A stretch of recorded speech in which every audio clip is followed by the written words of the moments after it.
I mentioned this a month ago before anyone else was talking about it, and I even made and uploaded a video on it. But if the rumors are even half true, the LX100 III could be the most important compact camera in years. It's not just about specs, it's about reviving a legend. And trust me, this one's different. Let's explore why this mysterious camera is shaking up the photography world before it's even announced.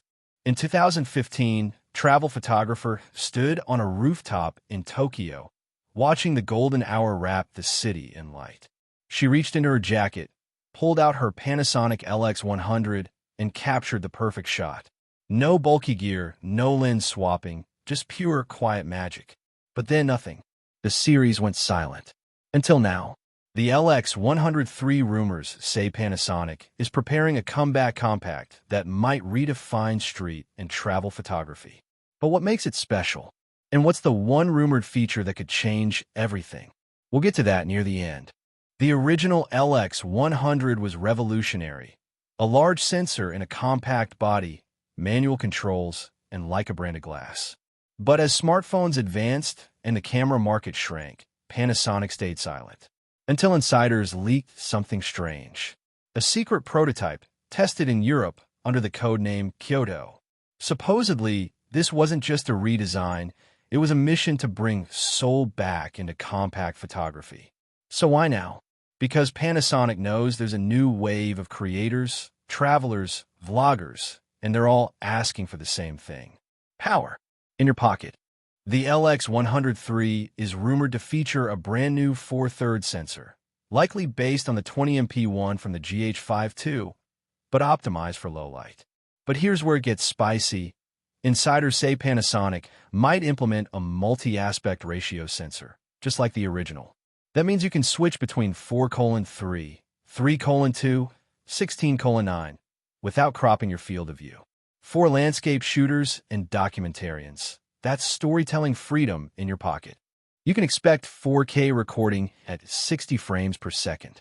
Some leaks suggest it may even support internal 10-bit video.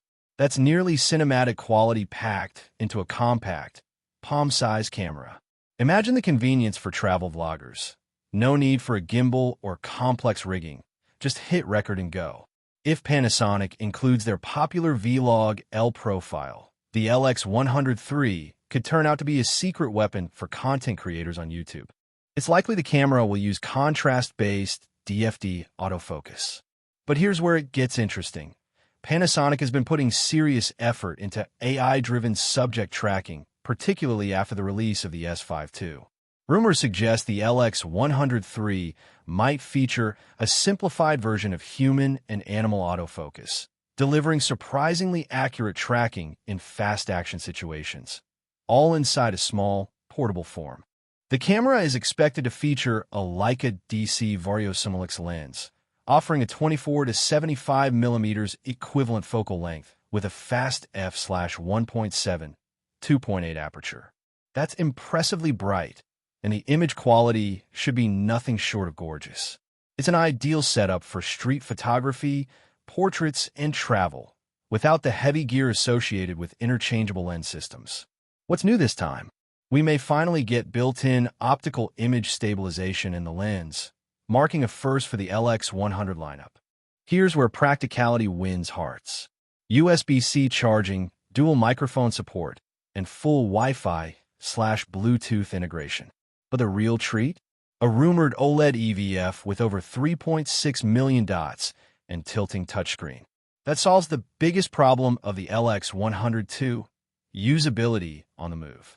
But then, one detail leaked that changed everything.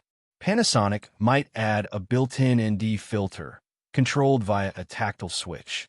That would make this camera a filmmaker's dream, especially in bright daylight. And for street shooters, it means wide-open bokeh, anytime, anywhere. If this camera delivers, the LX100 III won't just compete, it'll dominate its category. The Ricoh GR3?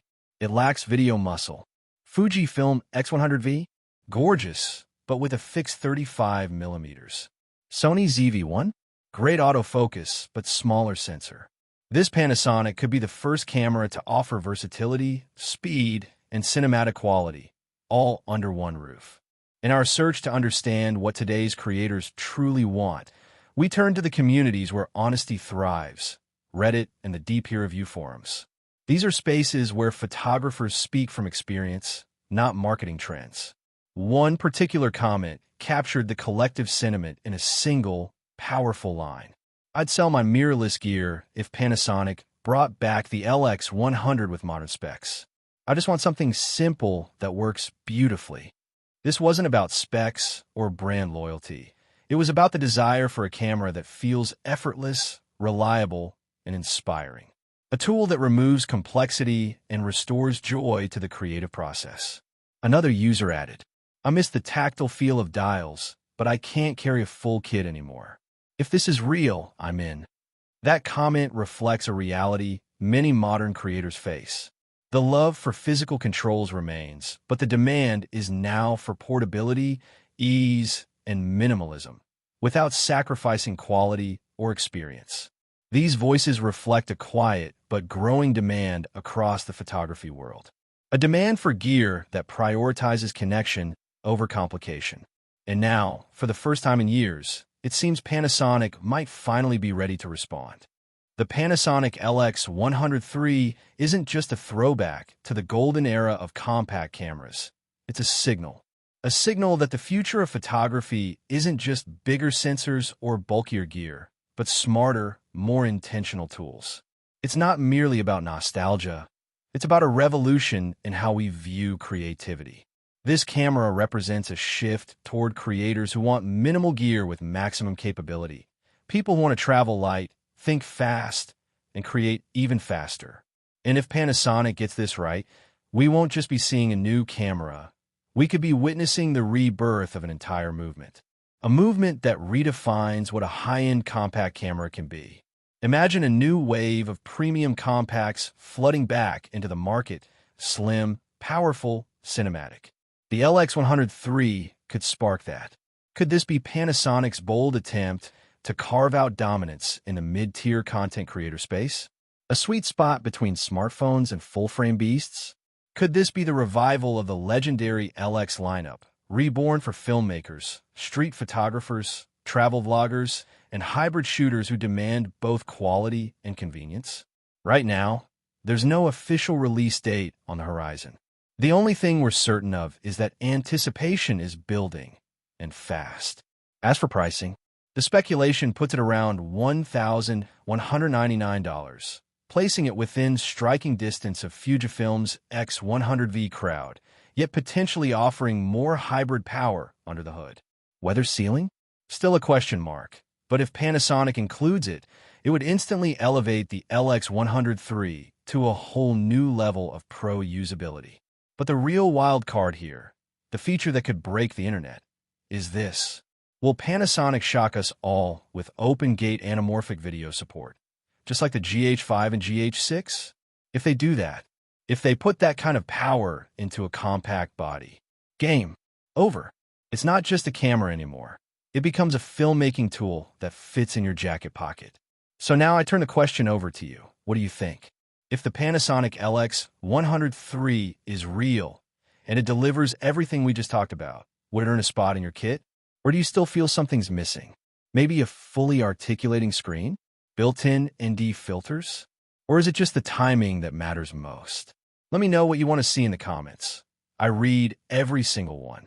And hey, if you're obsessed with camera rumors, leaks, and the future of content creation, hit like, subscribe, and ring that bell, because next week's episode is going to blow your mind.